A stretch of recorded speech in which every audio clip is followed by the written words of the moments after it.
kepada kita semuanya. Di sini alhamdulillah banyak guru-guru kita, ada Kiai Dr. Muta'ali, ada Kiai Husnul Hakim, ada banyak guru-guru yang lain. Itu jadikan pegangan, itu adalah guru kita sampai nanti di surga Allah Subhanahu wa taala. Dalam satu hadis dijelaskan, di dalam hadis Rasulullah sampaikan, ini hadis ini riwayat dari Ibnu Majah, itu riwayat Imam Ibnu Majah dari Utsman bin Affan radhiyallahu an. Yasfa'u yaumal qiyamati salasun. Besok pada hari kiamat itu ada 3 yang memberikan syafaat kepada kita, Pak. Ini syafaat ini sahih. Bahkan Rasulullah itu nanti akan punya syafaatul udma, syafaat yang agung. Pertama kali syafaat itu nanti akan diturunkan kepada Nabiuna Muhammad sallallahu alaihi wasallam oleh Allah. Kemudian setelah diterima oleh Rasulullah, disebar. Jadi barangkali kita ini belum pantas mendapatkan syafaat langsung dari Rasulullah, karena mungkin mohon maaf ya, kayak model saya ini ibadahnya ya jauh dengan Rasulullah, akhlaknya masih jauh dengan Rasulullah. Kayaknya kok kita memantaskan diri dengan Rasulullah ini terlalu jauh kemuliaan itu. Maka Rasulullah nanti akan membagikan syafaat itu. Yang pertama yaitu al-anbiya, para nabi-nabi. Sebelumnya ketika umat datang kepada Nabi Adam nggak sanggup. Umat datang kepada Nabi Ibrahim tidak sanggup untuk minta syafaat pada hari kiamat tuh. Datang kepada Nabi Musa, malah Nabi Musa jawabnya apa? Loh, saya aja dari dulu berdoa menjadi umat Nabi Muhammad, kok malah kalian minta syafaat sama saya gitu. Kenapa alasannya kok Nabi Adam bapaknya seluruh manusia? Kenapa alasannya Nabi Allah Ibrahim? Karena Nabi Allah Ibrahim itu Abul Anbiya, bapaknya para nabi. Ini kan udah keren. Termasuk Rasulullah itu kan kakeknya kan kepada Nabi Allah Ibrahim. Kenapa kok Nabi Musa? Karena Nabi Musa itu nabi yang kalimullah, yang bisa berdialog, diberikan keistimewaan bisa berdialog dengan Allah Subhanahu wa ta'ala. Datang kepada Nabi Isa alaihissalam umat, Nabi Isa sampaikan, loh, saya aja ditanya oleh Allah, andai kata saya ditanya oleh Allah, wahai Isa, apakah umatmu kau yang menyuruh mereka menyembah kepada dirimu? Allah juga tahu bahwa Nabi Isa nggak pernah nyuruh itu, tapi ketika ada pertanyaan itu, kata Nabi Isa, andai kata saya ditanyakan, saya pasti akan malu di hadapan Allah Subhanahu wa taala, bagaimana saya bisa mensyafaati kalian semua. Akhirnya apa? Bahwa umat datang kepada Rasulullah Muhammad sallallahu alaihi wasallam, kemudian beliau sujud, semua doanya dikabulkan oleh Allah, syafaatul utma, syafaat yang agung diturunkan kepada Nabi kita Muhammad sallallahu alaihi wasallam. Maka selamat sekali lagi kita kembali terus menerus selamat menjadi umat Nabi Muhammad, menjadi pengikut Nabi Muhammad. Nabi-nabi dulu, Pak, berdoa jadi umat Nabi Muhammad.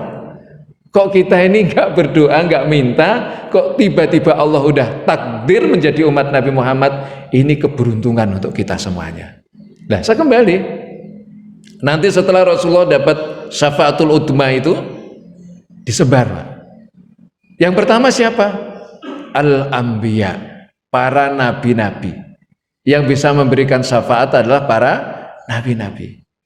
Terus kemudian siapa lagi? Summal ulama, ulama ya yakhsyallah, yang takut kepada Allah Subhanahu wa ta'ala. Karena nanti kalau bicara tentang ulama, dari hadis Rasulullah sallallahu alaihi wasallam, apalagi yang dijabarkan oleh Hujatul Islam Abu Hamid Muhammad al-Ghazali, beliau sampaikan ulama nanti terbagi menjadi 2. Ada ulamaul akhirah, ada ulama dunya, dan ulama dunya ini adalah yang disebut namanya ulama su. Dia ingin mendapatkan sesuatu yang bernilai dunia, tetapi menggunakan rasmul ulama, menggunakan ya itu tadi nama besar ulama, tapi ingin dapat jabatan, ingin dapat harta, ingin mendapatkan popularitas di dunia ini dengan nama besar ulama. Tetapi ulama akhirat itu innama yakhsyallaha min ibadihil ulama.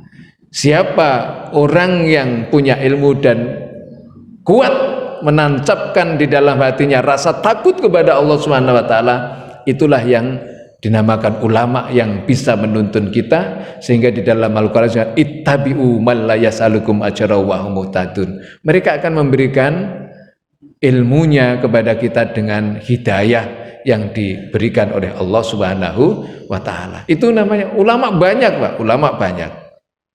Nah, lalu apakah semua ulama ini nanti terus serta-merta mensyafaati seluruh umat? Yang penting ulama. Di dalam beberapa keterangan para ulama, yaitu orang-orang yang berilmu, yang nanti yang prioritas akan disyafaati oleh orang-orang berilmu itu siapa, Pak? Murid-muridnya. Jadi kalau di sini ada Bapak Dr. Muta'ali dan Dr. Usul Hakim, oleh Allah nanti diberikan hak dapat syafaat dari Rasulullah untuk dibagikan, ya bapak-bapak yang sering ngaji kepada beliau, ya ibu-ibu yang sering ngaji kepada beliau. Jadi kalau orang yang nggak mau ngaji, ya itu mohon maaf ya agak ini nggak nyambung gitu. Jadi yang diprioritaskan siapa? Murid-muridnya. Maka kita harus punya guru, Pak. Guru yang kita yakini ketika pada satu saat ini kita keliru, apakah keliru di dunia ini? Karena kadang-kadang kita pun juga banyak keliru di dunia ini. Ada yang nyentil kita, ada yang nasihati kita. Ini penting. Nah, saya sampaikan, saya izin sama Habib Fauzi Al-Atos, saya ini kadang-kadang sebulan sekali ngaji, Pak. Ngaji ke Kediri. Guru saya masih ada satu yang sepuh yang saya harus dapatkan ilmunya, masih menghatamkan 2 kitab di sana, yaitu Nurul Huda Jazuli di Al-Falah Ploso Kediri. Itu ke sana, Pak, ngaji. Ngaji paling yang ngaji 1 jam, kadang ada 2 jam. Wah, ya memakan waktu harus ke Kediri. Kenapa? Karena saya takut kalau nggak diakui jadi santrinya. Kalau saat ini ada yang manggil ustadz, ada yang manggil kiai, terus kemudian panggilan itu dihilangkan, alhamdulillah, Pak. Alhamdulillah. Gara-gara punya santri dipanggil kiai, sebenarnya panggilan kiai ini agak repot juga, Pak. Repot apa? Hiburannya makin sedikit. Oh, ini bapak-bapak ketemu saya Pak di gedung film itu pasti, loh ustadz tadi pengasuh pondok pesantren ketemu di gedung film. Jadi kiai itu susah, Pak. Kiai itu susah. Jadi coba bapak-bapak ketemu guru kita Kiai Abdul Muta'ali di gedung film itu pasti, "Duh kok Kiai ada di sini?" kan? Jadi susah. Hiburannya Kiai itu kata Habib Fauzi itu cuma 1, tapi saya belum berani. Apa Kiai? Apa punya istri lagi gitu ya terus tapi enggak berani, masih takut. Beliau juga masih takut, cuma ngomong doang kan gitu ya karena takut kita nggak bisa adil, takut kita nanti dituntut yang lebih berat lagi gitu. 1 saja belum tentu bisa tanggung jawab dengan baik kan gitu ya, Beb ya. Bapak Ibu yang dirahmati oleh Allah SWT, itu ulama yang nanti akan kita harapkan syafaatnya. Terus kemudian yang ketiga kata Rasulullah, summas syuhada, orang-orang yang wafat syahid. Saat ini bergelimpangan lebih dari 11.000 orang saudara-saudara kita di Palestina. Mereka nanti punya hak membagikan syafaat. Maka dari itu, kalau kita belum bisa membagikan sebagian daripada rezeki kita setiap hari, Pak, setiap hari, Jangan lupa mendoakan mereka semuanya. Jangan lupa mendoakan mereka semua. Maka di sini alhamdulillah ada kebijakan, mohon keikhlasannya Bapak Ibu sekalian, sholat 5 waktunya kita pakai kunut nazilah. Kenapa? Karena Rasulullah mengajarkan ketika terjadi kondisi yang seperti ini, walaupun bukan di negeri kita, tapi apa yang mereka rasakan itu juga perih di hati kita. Saya tuh mohon maaf Bapak sekalian ketika dikirimin video-video berkaitan tentang tragedi kemanusiaan, terutama saudara-saudara kita yang ada di Gaza, apalagi di situ ada anak-anak kecil. Saya nggak sanggup untuk nonton sampai selesai. Ya sudah, apa yang bisa kita lakukan? Berdoa. Syukur-syukur Bapak Ibu sekalian yang saat ini masih diberikan kelonggaran rezeki, kita kemanapun masih bebas, makan di rumah, makan di restoran manapun kita masih leluasa karena kita tenang, nyaman, damai. Selain itu kita juga punya fulus untuk membayar itu. Jangan lupa, saudara-saudara kita di sana mau makan aja susah Pak, mau tidur nyaman susah, mau hidup aja susah. Sisihkan walaupun tidak banyak, yang penting ikhlas. Lebih baik Bapak Ibu menyisihkan 10 juta ikhlas daripada 2.000 nggak ikhlas. Ya, jelas ya Pak ya? Lebih baik berapa? 10 juta ikhlas daripada 100.000 tidak ikhlas. Bener nggak Pak? Ibu-ibu bener ya? Bener. Kadang-kadang ngambil pilihan lebih baik sedikit yang penting ikhlas daripada banyak nggak ikhlas. Itu bukan pilihan, ya. Banyak yang ikhlas, udah sedikit nggak ikhlas, wah repot itu ya. Ya banyak. Itu ya kadang-kadang gitu. Jadi kalau gitu artinya apa? Yang saat ini bapak-bapak dengan ikhlas mendoakan mereka semuanya, yang saat ini kita dengan ikhlas kita memikirkan, membantu sesuai kemampuan kita. Nanti upama kita ini ada sesuatu yang perlu pertolongan pada hari kiamat, mereka akan datang ke kita Pak. Maka jangan melihat, loh saya kan belum tahu, belum kenal siapa orang Palestina, saya belum kenal bagaimana Gaza itu seperti apa, Palestina di mana, nggak tahu. Memang kita tahu Rasulullah. Kita juga secara fisik jauh jarak kita dari Rasulullah. Mekah, Madinah, Mekah, Indonesia, Madinah, Indonesia, jauh Pak. Naik pesawat aja 10 jam, 9 jam, 10 jam, itu naik pesawat. Loh, jarak waktunya jauh.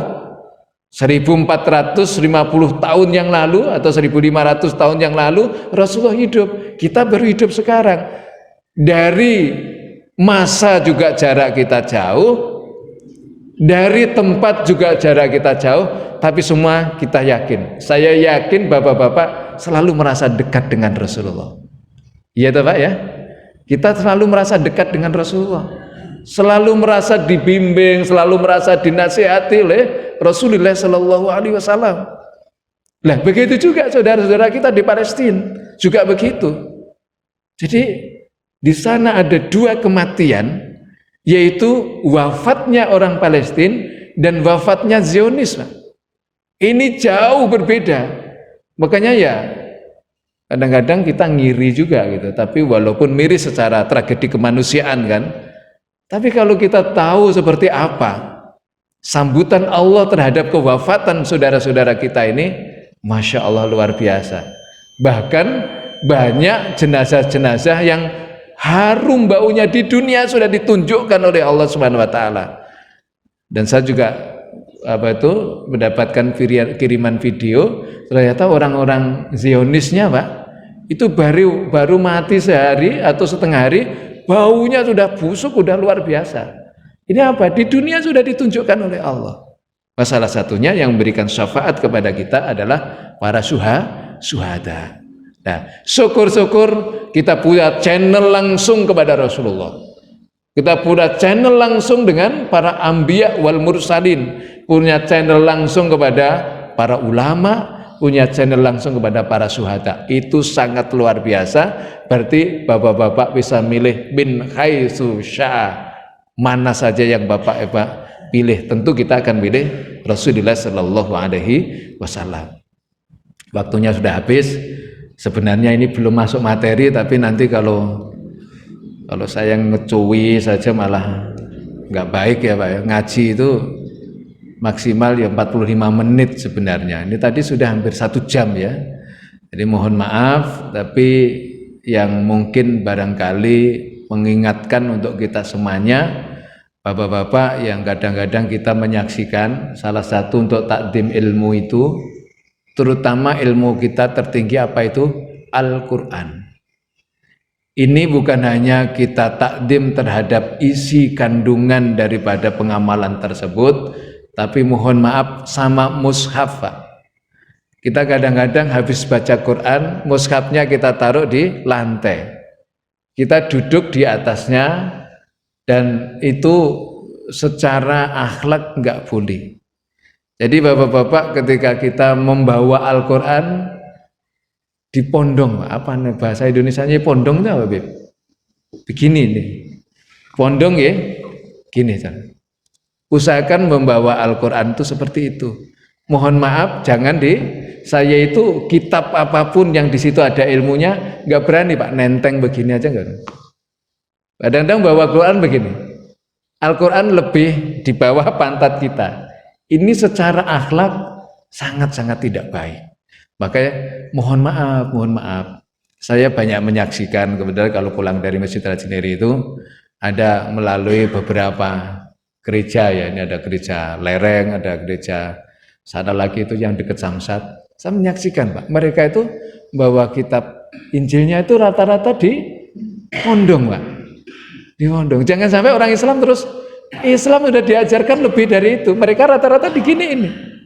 Nah makanya itu salah satu takdim terhadap ilmu, terutama Al-Quran. Dan inilah yang disampaikan, yang diajarkan oleh guru-guru kami, supaya kami sangat hormat. Bahkan baca Quran itu, dulu guru-guru kami itu mengajarkan jangan sampai di bawah lutut, diusahakan di atas.